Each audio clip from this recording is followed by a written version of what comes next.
بسم اللہ الرحمن الرحیم شروع اللہ کا نام لے کر جو بڑا مہربان نہایت رحم والا ہے۔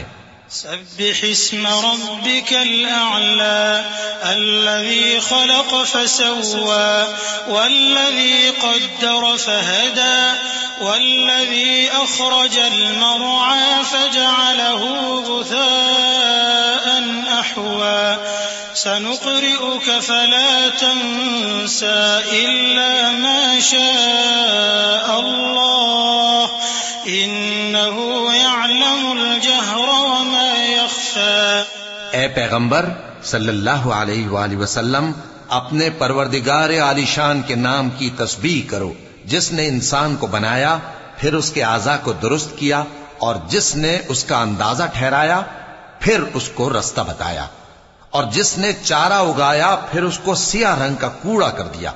اے نبی صلی اللہ علیہ وآلہ وسلم، ہم تمہیں پڑھا دیں گے، پھر تم فراموش نہ کرو گے، مگر جو اللہ چاہے۔ وہ کھلی بات کو بھی جانتا ہے اور چھپی کو بھی۔ وَنُيَسِّرُكَ لِلْيُسْرَى فَذَكِّرْ إِن نَّفَعَتِ الذِّكْرَى سَيَذَّكَّرُ مَن يَخْشَىٰ وَيَتَجَنَّبُهَا الْأَشْقَى الَّذِي يَصْلَى النَّارَ الْكُبْرَى ثُمَّ لَا يَمُوتُ فِيهَا وَلَا يَحْيَىٰ قد أفلح من تزكى وذكر اسم ربه فصلى بل تؤثرون الحياة الدنيا والآخرة خير وأبقى إن هذا لفي الصحف الأولى صحف إبراهيم وموسى۔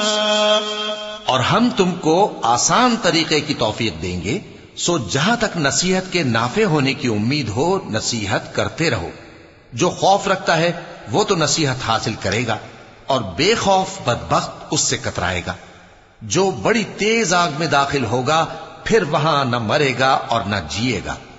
بے شک وہ مراد کو پہنچ گیا جو پاک ہوا، اور اپنے پروردگار کا نام لیتا رہا اور نماز پڑھتا رہا۔